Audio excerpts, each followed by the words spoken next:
Welcome to the Armada EW podcast with your host Tom Withington at the controls. Chinese electronic warfare is an enigmatic subject. Precise details of the systems and doctrines underpinning Chinese EW are few and far between. Sam Cranny-Evans, a research analyst in C4ISR at London's Royal United Services Institute, has just published some important new work on these capabilities. Sam's article on EW and the People's Liberation Army is published on the RUSI website, and he joins us today all the way from Kent in southeast England. Sam, thank you very much for joining us. Thank you, Tom. Happy to be here. Your article looks at EW and the PLA's ground forces. What was the most challenging aspect of your research? There were a lot of challenging aspects of it. I suppose the big sticking point really was figuring out how electronic warfare is referred to in Chinese publications. So the research was conducted as a starting point. It used US Army publications on the subject, which tended to be quite top level and move over the detail that I was hoping to get into. So I had to move from there into research in Chinese, which I don't speak. So I used machine translations. And it took me about a day and a half to actually get down to the terms that the PLA actually uses to describe its electronic warfare. And the cool thing about that is they actually refer to electronic countermeasures as opposed to electronic warfare when they're talking about their EW units. And that terminology then enabled me to structure the rest of the research around how the forces are echeloned and how they're task organized and things like that. So the most challenging part really was figuring out actually how they refer to it. And then once I'd cracked that, there's actually an enormous wealth of resources in Chinese language publications. So anybody that is interested, I would encourage you to look because it's fascinating. And now it may surprise some of our listeners to learn that EW has long been part of PLA doctrine. When did electronic warfare really get going in the army? They'd had EW for quite a while, but it was used as a force protection element. So it was designed to provide sort of cover and screening effects for their maneuver elements. But in 1975, we have a bit of not unique, but an interesting article that details an exchange between Chairman Mao and the head of the PLA artillery forces at the time. And Mao was basically telling this general that he needed to pay more attention to electronic warfare. They did a study and they found that their communications, their command and control, their weapons, everything would have been severely degraded in a EW environment. And for important context there, it's likely that they were looking at Russia as an opponent. So it gives you an idea as well of how far back Russia's focus on EW reaches. And so the PLA was given the job of overhauling and improving its EW capabilities from then on. And we can see by now, a significant period of time has elapsed, but it is increasingly forming a central tenet of the way that the PLA looks to fight. And they widely recognize that without it, they will be at a distinct disadvantage. So it's taken a while, but it's important to realize that it's been there for a long time as well. So fast forward back to the present day and tell us a little bit about how EW forces are organised in the PLA's manoeuvre force. The way they're echeloned would potentially be quite similar to anybody that's familiar with a Russian order of battle or a US order of battle.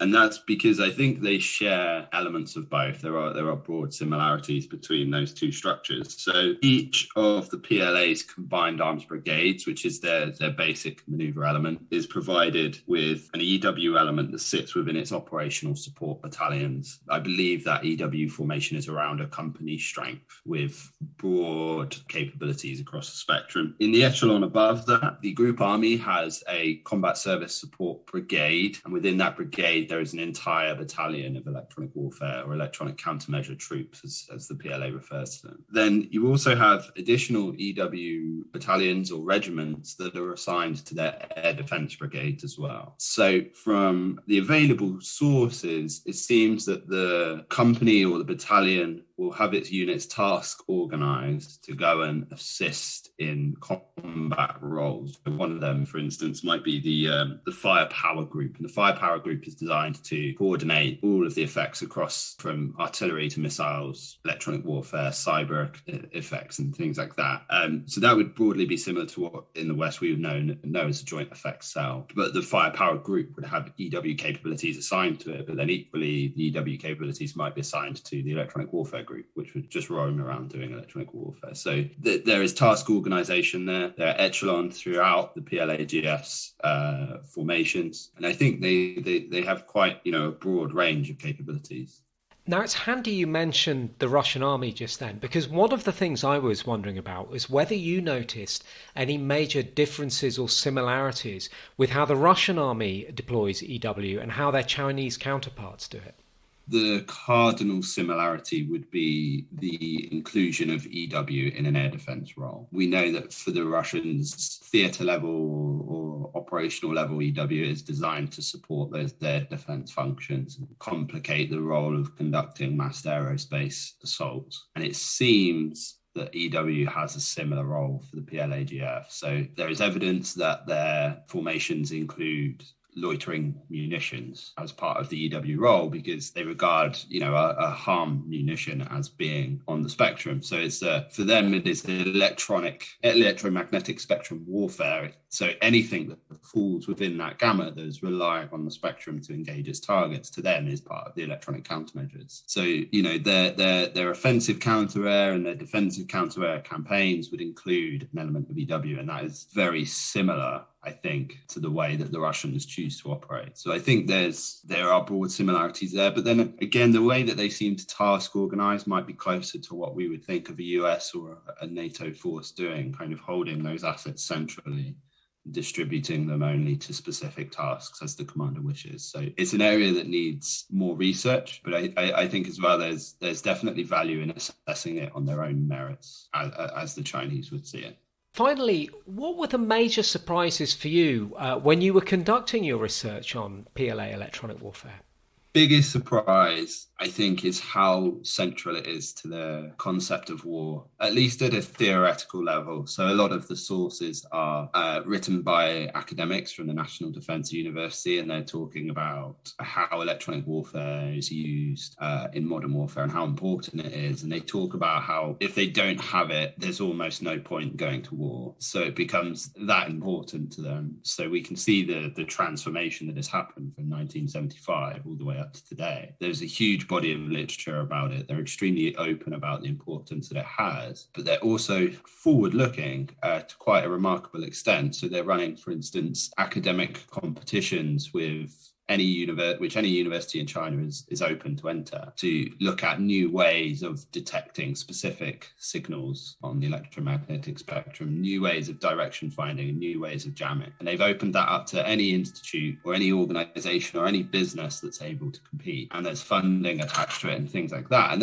those kinds of programs are, what the West is trying to get up and running right now to address its future capabilities. So I think the level of seriousness that they have assigned to it is surprising, because I don't think we fully appreciated that side of the PLA, in the body of analysis that exists.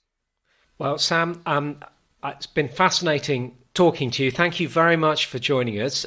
Very much looking forward to having a read at your article as well on the RUSI website, which I believe people can find at rusi.org. If they go onto the webpage, I guess they'll be able to find the article from there. Yeah, and everything else on EW that we're working on at the moment. That's great. Sam, thanks once again. Thank you. And don't forget, there's more EW news and analysis at armadainternational.com/electronic-warfare. That's all we've got time for. Thanks for listening.